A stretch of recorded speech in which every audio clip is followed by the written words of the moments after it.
Pessoal, o TDAH ainda é considerado tabu e por isso mesmo ele tem que ser falado com muito cuidado. Recentemente saiu o tema saúde mental no Enem, no primeiro Enem de 2021. E ele foi bastante falado nas redes sociais, muitos influenciadores da saúde mental ou do TDAH ou do autismo comentaram sobre isso. E os comentários que se tem sobre o TDAH são sempre muito controversos, pelo menos na minha opinião, porque as pessoas costumam confundir muito as coisas e elas trazem para si a sua experiência pessoal como se fosse a verdade sobre todo o transtorno, que ainda é muito mal reconhecido pelas pessoas que não conhecem o TDAH. O TDAH, assim como outros transtornos da mente, ele é difícil de você contar com a empatia das pessoas. Porque se você vê uma pessoa cadeirante, uma pessoa que visivelmente tem algum tipo de questão de uma deficiência, uma limitação física, o que quer que seja, você se compadece porque está ali na sua vista. Agora, o que vem de dentro da mente é muito difícil você saber se realmente é algo que é concreto, ou que está na imaginação, ou que é uma invenção da indústria farmacêutica, ou qualquer coisa do tipo. Não confunda essas duas coisas, diagnóstico correto e diagnóstico incorreto. Muitos dizem que o TDAH está sobrediagnosticado, que hoje em dia tudo é TDAH. É mentira. Na maioria dos estudos que tem estudos sérios, controlados, com método científico realmente aprovado, na verdade, há um subdiagnóstico de TDAH. As pessoas que realmente têm TDAH, que passam pela vida, que sobrevivem, que não caem no mundo das drogas, que não tem evasão escolar, que não sofre, não é preterido no seu próprio lar, que chegam até o diagnóstico, não representa a totalidade de pessoas que nascem com o diagnóstico do TDAH. Muitas vezes existe sim diagnóstico inadequado, ou seja, pessoas que não têm TDAH, mas são diagnosticadas como tal. E isso podem ter vários fatores. Por exemplo, tem muita criança diagnosticada com TDAH, mas na verdade tem um DPAC, que é o distúrbio de processamento auditivo central. Esse distúrbio faz com que a criança ouça as palavras perfeitamente, ela não tem necessariamente o déficit de atenção, mas ela não entende totalmente as informações que chegam na cabeça dela. Então você fala uma frase de 10 palavras, ela entende 7, então entende incompleto, e por conta disso ela não consegue responder muito bem ao ambiente. Muito confundido com TDAH, por profissionais que não fazem o diagnóstico perfeitamente.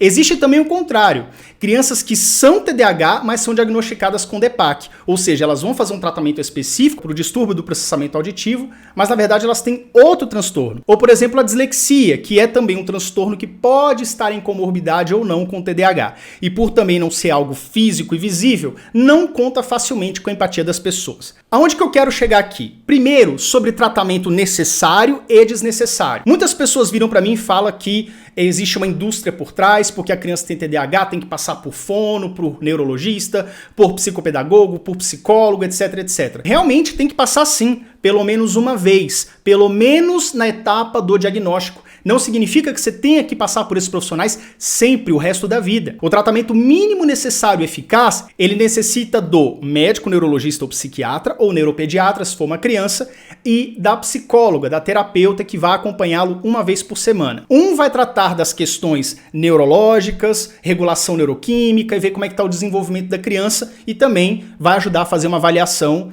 e tratamento de possíveis comorbidades. E a outra vai tratar dos seus assuntos diários, autoestima, engajamento, socialização, e vai fazer um trabalho para que este TDAH, corretamente e devidamente diagnosticado, siga uma vida normal. Portanto, existem vários fatores envolvidos. Primeiro, o diagnóstico ele está correto ou incorreto? Tá correto? Beleza, agora vai fazer o tratamento adequado. Pode passar por uma gama de profissionais sim no começo, mas não necessariamente precisa estar com todos. Se ele tiver a dislexia ou o DPAC associado, é preciso sim que ele faça o acompanhamento com fono. Do contrário, como era meu caso, não precisa. O psicopedagogo, a gente sabe que 20% das crianças com TDAH não tem dificuldade na escola. Yuri, eu preciso botar obrigatoriamente um psicopedagogo? Não, porque o psicopedagogo ele vai fazer o mapeamento das dificuldades específicas daquela criança e vai poder conduzir o dia a dia uma estratégia junto com a psicóloga, junto com a escola. Não há necessidade de você fazer uma gama de profissionais se o seu caso não exige isso. Quando veio à tona esse assunto, já veio um zum do tipo assim, tá vendo?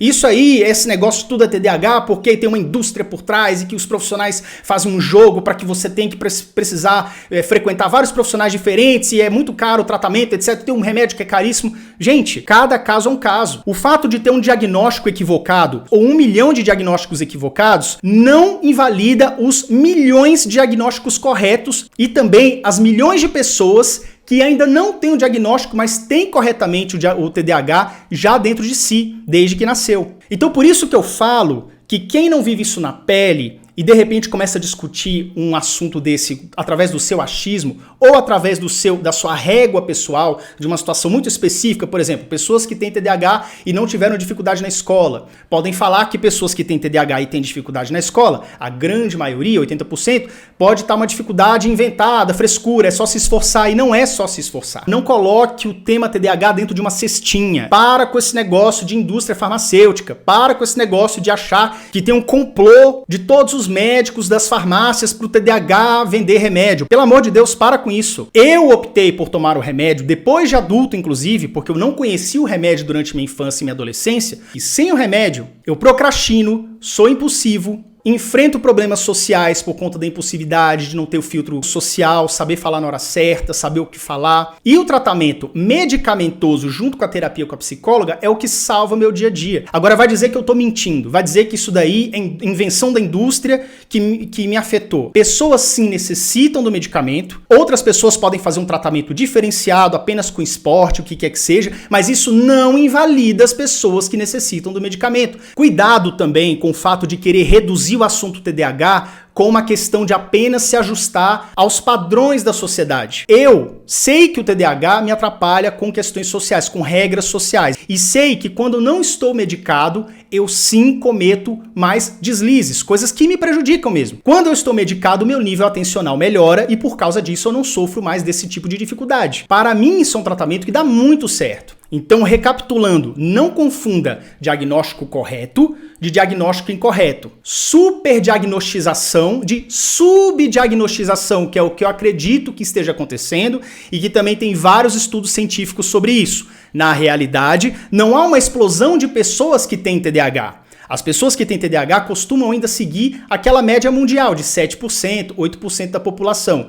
Se esse número está acima, boa parte disso são diagnósticos equivocados, mas ainda existem pessoas que não estão diagnosticadas e provavelmente vão passar a vida inteira sem um diagnóstico e vão sofrer e padecer a vida inteira porque não sabem o que acontece consigo. O tratamento salva vidas. TDAH existe, é um transtorno sério que precisa ser muito bem cuidado, que precisa estar fora dessa boca afiada do pessoal de ficar falando que não sabe sobre o TDAH, porque passou por uma situação que o médico quase deu um diagnóstico incorreto. E daí, beleza, que quase deu um diagnóstico incorreto para o seu filho, que poderia ter, sei lá, dislexia ou DEPAC e não TDAH, e não invalida o diagnóstico correto das pessoas que tenham. Pelo amor de Deus, respeitem o TDAH. O TDAH é um tema amplo e é um tema que, inclusive, as pessoas corretamente diagnosticadas, existem tratamentos que podem dar certo e não dar certo. Tratamento que dá certo pra mim pode não ser o que dá certo pra você ou pro seu filho, tudo é tentativa e erro. Respeite o TDAH, muito cuidado com esse tema, ele ainda é tabu e a gente vai vencer dessa forma, é com esclarecimento. Pessoas com TDAH reais como eu sofrem e precisam do tratamento adequado para poderem viver da maneira mais normal possível, mesmo que não estejam mais em idade escolar. TDAH não é um distúrbio, um transtorno escolar. TDAH é um transtorno da vida, que afeta várias áreas. Então é isso que eu queria falar para vocês, gente. Um grande abraço, um beijo e até mais.